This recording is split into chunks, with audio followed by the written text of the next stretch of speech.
At exactly 4:38 a.m., 3 Russian bomber commanders sat in their cockpits 140 miles from the USS Gerald R. Ford, their fingers resting on launch authorization switches for Kh-55 SM cruise missiles. On the carrier's bridge, Admiral James Kratzer watched his threat display, his hand hovering over the engagement button that would order 2 Arleigh Burke destroyers to fire SM-2 missiles at the Russian aircraft. The gap between limited military strike and World War III measured 140 miles of Caribbean airspace and 6 minutes of decision time. Russian Defense Minister Andrei Belousov had declared 90 minutes earlier that any American attack on Venezuela would be considered an act of war against Russian interests. Now American bombs were falling on Caracas, killing Russian military advisors, while 3 Tupolev Tu-160 strategic bombers carried 36 cruise missiles capable of sinking the Ford and its entire strike group. Moscow was on the line. The Kremlin needed an answer: launch or retreat, fire or stand down. This is how close the world came to World War III over 14 detained fishermen. The crisis begins 72 hours earlier. 2 American-flagged fishing vessels, the Pacific Dawn and the Gulf Ranger, were operating 15 nautical miles off Margarita Island when Venezuelan patrol boats intercepted them at 9:20 a.m. Venezuelan naval officers boarded both trawlers, claiming they found signals intelligence equipment hidden beneath deck plating. 14 American crew members were detained and transported to a military facility in Puerto Cabello. Venezuelan President Nicolas Maduro appeared on state television at 6 p.m. that same day, standing before a table displaying what he claimed was sophisticated espionage equipment. The North American empire has once again violated our sovereignty with illegal espionage operations disguised as innocent fishing. He announced the Americans would be tried for espionage under military law, charges carrying sentences of 15 to 30 years. President Trump saw the broadcast aboard Air Force One. By 11:43 p.m., he had posted on Truth Social, "Venezuela has kidnapped American citizens in international waters. Maduro is a dictator and a thug. If they are not released in 48 hours, there will be consequences like Venezuela has never seen." The timer starts now. The Pentagon's National Military Command Center received orders at 11:47 p.m. Prepare contingency options for military action, execution timeline, 48 hours. The USS Gerald R. Ford Carrier Strike Group, conducting exercises off Haiti, received encrypted orders to proceed south. The strike group consisted of the Ford itself carrying 75 aircraft, including 44 Fa-18EOF Super Hornets, 2 Arleigh Burke-class destroyers equipped with Aegis combat systems, and 1 Ticonderoga-class guided missile cruiser. At 2:15 a.m., the battle group turned south, pushing through the Windward Passage at 28 knots. Simultaneously, 3,500 paratroopers from the 82nd Airborne at Fort Liberty began pre-combat inspections. Delta Force operators deployed to the USS Baton, positioning 40 miles off Venezuela's coast, but the Americans weren't the only ones moving pieces. In Moscow, Putin convened an Emergency Security Council meeting. Russia had invested $4 billion in Venezuelan oil infrastructure, maintained 400 military advisors in Caracas, and sold Venezuela $11 billion in weapons systems. Venezuela represented Russia's foothold in the Western Hemisphere. Putin viewed any American military action as a direct challenge to Russian influence. At 2:15 p.m. Moscow time, Putin authorized deployment of 3 Tupolev Tu-160 strategic bombers from Engels Air Base. Each bomber measured 177 feet long, powered by 4 engines producing 55,000 pounds of thrust each. Maximum speed, Mach 2.05. Combat radius, 4,500 miles. Payload, 12 Kh-55 SM cruise missiles per aircraft, each carrying a 410-pound conventional warhead with 1,800-mile range.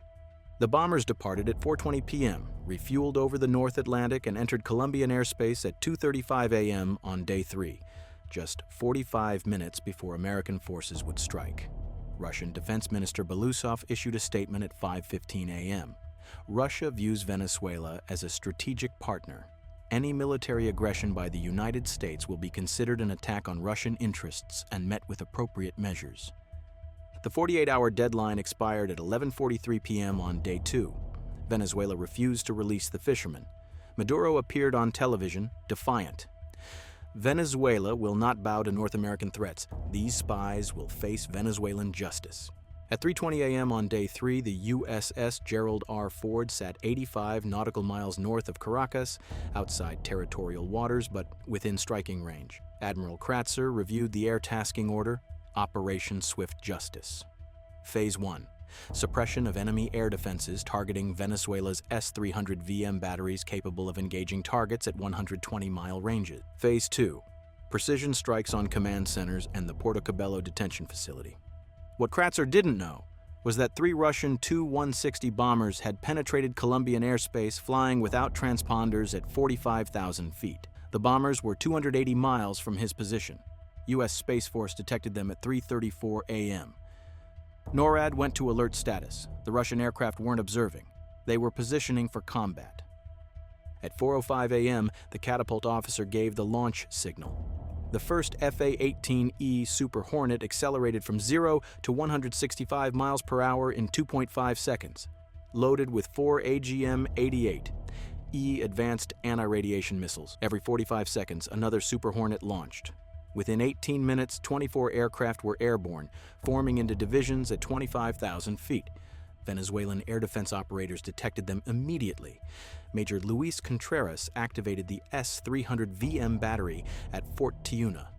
The system's radar achieved lock at 4:23 a.m., but the Russian liaison officer placed a hand on his shoulder. "Wait, our aircraft are 18 minutes out." The American pilot saw the radar lock instantly. Lead pilot Viper 1-1's threat warning receiver lit up red. S-300 VM, bearing 182 degrees, range 62 miles. He pressed the pickle button. The harm dropped, fell 50 feet, then ignited, accelerating to Mach 2.3. Behind him, 3 more pilots launched.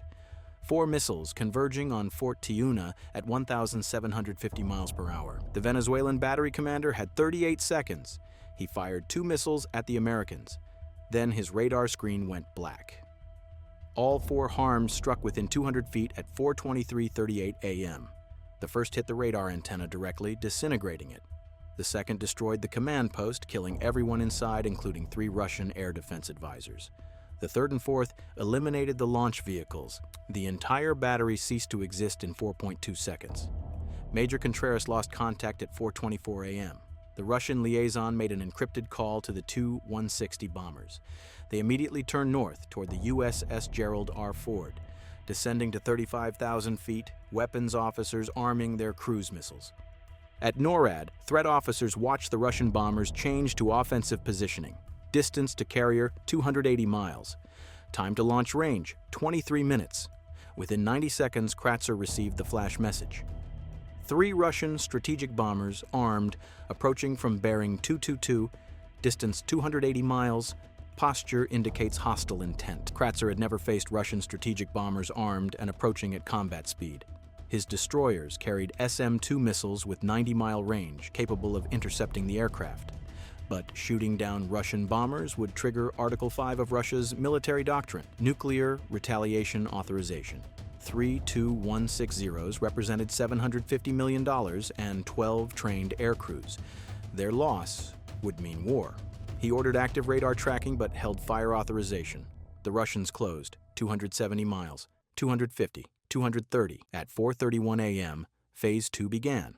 8 FA-18s armed with GBU-31 JDAM 2,000-pound bombs approached Caracas as Russian bombers closed to 210 miles.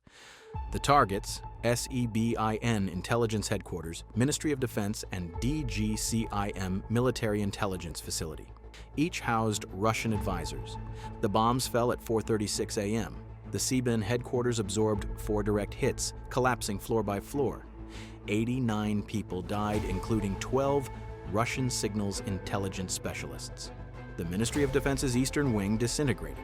Total casualties: 147 Venezuelan personnel, 15 Russian advisors. At 4:36 a.m., the Russian bombers were 190 miles out. At 4:38, they reached 170 miles. At 4:40, they were 150 miles. At 4:42 a.m., they crossed the threshold 140 miles from the carrier within launch range. This was the moment. On Hammer 1, the weapons officer armed 6 Kh-55 SM missiles. Display showed green, missiles ready, target locked, USS Gerald R. Ford. Launch required only the commander's code and 2 turned keys. Time to impact, 8 minutes, 30 seconds. Kratzer stared at his display. Russian bombers, 140 miles south-southwest. His destroyers had solid locks. Fire control solutions loaded. SM-2 missiles could reach them in 4 minutes, 15 seconds, launch or hold. Start World War III or trust Russia would back down. His executive officer spoke, "Admiral, if they launch, we have 8 minutes to shoot down 36 cruise missiles. Our probability of kill is 73%. 9 missiles could get through. 1 hit could mission kill the carrier." Kratzer's hand hovered. "Weapons hold. Do not fire unless Russian launch confirmed." The Russian bomber commander opened secure comms to Moscow. He requested permission to launch. In the Kremlin, Chief of General Staff Gerasimov spoke to Putin. "Mr. President, if we launch, NATO Article 5 is invoked. We cannot win that conventional war. If we escalate to tactical nuclear weapons, the Americans respond in kind. This ends with Moscow and Washington in ruins." Putin stared at the display. 15 Russians dead. Prestige demanded response. Survival demanded restraint.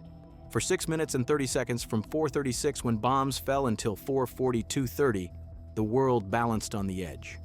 3 Russian commanders with fingers on launch switches. 1 American admiral with authority to shoot them down. 140 miles of Caribbean airspace and 1 phone call from the Kremlin. At 4:42:30 a.m., the Russian bombers turned east, away from the carrier. They had demonstrated Russia would deploy strategic assets but wouldn't cross into direct combat. Not today. Not over Venezuela. Not at nuclear war's risk. Kratzer watched them turn away. Stand down from engagement protocols. That's how long the Russians remained at launch range before turning. 47 seconds between military strike and catastrophic escalation. At Puerto Cabello, 4 Super Hornets struck the detention facility's guard towers with GBU 38 500-pound JDAMs. Delta Force operators landed at 4:51 a.m. The 14 fishermen were secured within 11 minutes aboard the Baton by 5:15 a.m. By 6 a.m., all American aircraft returned to the Ford. Total cost, $29 million in weapons. Venezuelan casualties, 194 killed. Russian casualties, 15 killed. American casualties, 0. The Russian bombers landed in Caracas at 6:45 a.m., where Putin announced they'd remain permanently, a face-saving measure while Venezuela's military infrastructure burned. This demonstrates how close modern powers can come to World War III while maintaining discipline to step back. The 72-hour window from incident to military action, compressed by real-time Russian response, shows how rapidly crises escalate. For 6 minutes and 30 seconds, American and Russian forces were positioned for direct combat that would have triggered treaty obligations globally. 3 Russian commanders with fingers on launch buttons. 1 American admiral with authority to shoot them down. The gap between limited strike and World War III measured 140 miles and 1 phone call to Moscow. The paradigm has shifted into something more dangerous. Modern militaries achieve tactical objectives in minutes, but when great powers collide, escalation happens at speeds compressing life or death decisions into seconds. The world came within 1 authorization code and 2 turned keys of discovering whether discipline or pride would prevail when 2 nuclear powers faced each other at 140 miles and closing.